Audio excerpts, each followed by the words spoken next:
आज ही Doubtnut app download करें। Doubtnut पर होगा अब आपके सभी मैथ्स, केमिस्ट्री, फिजिक्स और बायोलॉजी डाउट्स का सफाया। बस अपने क्वेश्चन की फोटो खींचो, उसे क्रॉप करो और तुरंत वीडियो सोल्यूशन पाओ। Download now. शब्द ध्वनि के तारत्व को समझाइए।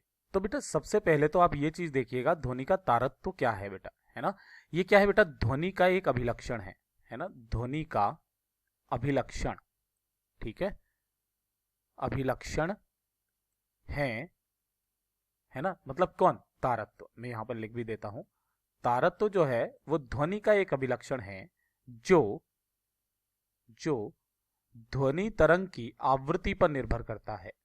ध्वनि तरंग की किस पर निर्भर करता है बेटा, आवृत्ति पर निर्भर करता है, ठीक है। एक तो ये वाली चीज याद रखिएगा, और किस तरीके से निर्भर करता है वो भी मैं आपको बता देता हूं। अगर कोई अधिक आवृत्ति की ध्वनि तरंग है ना, अधिक आवृत्ति, तो उसका तारत्व भी क्या होगा बेटा, अधिक होगा, तारत्व अधिक, ठीक है।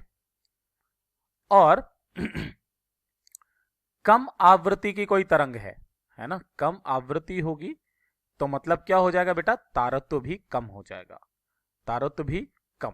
अब इसका मतलब क्या है, इसका मतलब यह है बेटा कि अधिक तारत्व वाली जो ध्वनियां होती है ना, वो कैसी होती है, पतली ध्वनि होती है, पतली आवाज, पतली आवाज, ठीक है। और ये जो होती है ये थोड़ी सी मोटी और भारी आवाज होती है, मोटी और भारी आवाज होती है। आवाज ये मैंने सिंपल सी भाषा में बताया, जैसे कि आदमियों की आवाज मोटी होती है, लड़कियों की आवाज पतली होती है, कुछ इस तरीके से।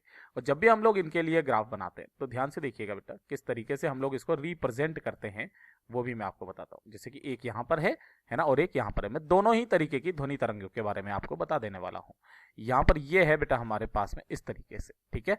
अब हमने यहां पर एक तरंग बनाई है ना, वो भी 1 सेकंड में कहां तक पहुंची मान लेते हैं, वो पहुंची यहां तक, ठीक है। ये 1 सेकंड में ये यहां तक पहुंची, ठीक है। ये मैं थोड़ा सा आगे बढ़ा देता हूं। ये है समय टी, और ये है बेटा हमारे पास में इसका विस्थापन, जो कि ये क्या हो गया बेटा, इसका आयाम हो गया, ठीक है। दूसरी वाली जो तरंग बनाई बेटा हमने, वो 1 सेकंड में, भाई उसका यहां पर क्या है बेटा, 1 सेकंड हो गया, ठीक है। इसके लिए भी यहां पर 1 सेकंड हो जाएगा। तो देखिए यहां पर हमने ध्वनि तरंग बनाई कुछ इस तरीके से, है ना, ये कुछ इस तरीके से, समझ रहे हो, ये कुछ इस तरीके से। यहां पर आकर के इसका भी क्या हो गया बेटा, 1 सेकंड हो गया। देखा जाए तो यहां पर जो इसकी आवृत्ति 1 सेकंड में इसने कितनी तरंगे बनाई, 2 तरंगे, यानी कि 2 हर्ट्ज इसकी आवृत्ति है ना। और इसकी आवृत्ति कितनी है बेटा हमारे पास में, ये 1 2 3 4 5, यानी कि इसकी आवृत्ति हो जाएगी 5 हर्ट्ज, क्योंकि 1 सेकंड में 5 तरंगे इसने बनाई है, 5 बार इसने कंपन किया है पूर्ण, ठीक है। तो यहां पर आवृत्ति किसकी ज्यादा है ना। आवृत्ति अगर मैं देखूं तो इसकी जो आवृत्ति है वो कम है, और इसकी आवृत्ति कैसी है बेटा, ज्यादा है।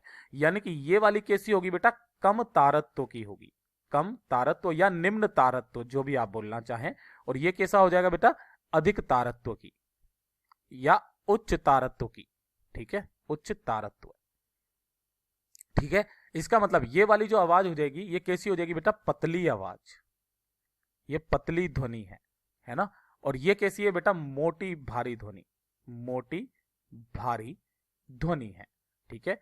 उदाहरण के तौर पर मैं आपको बताऊं तो जैसे कि आदमियों की आवाज, है ना, आदमी की आवाज, या शेर की दहाड़, है ना, या फिर मैं आपको बोलूं शेर की दहाड़, ऐसे काफी सारे आ सकते हैं।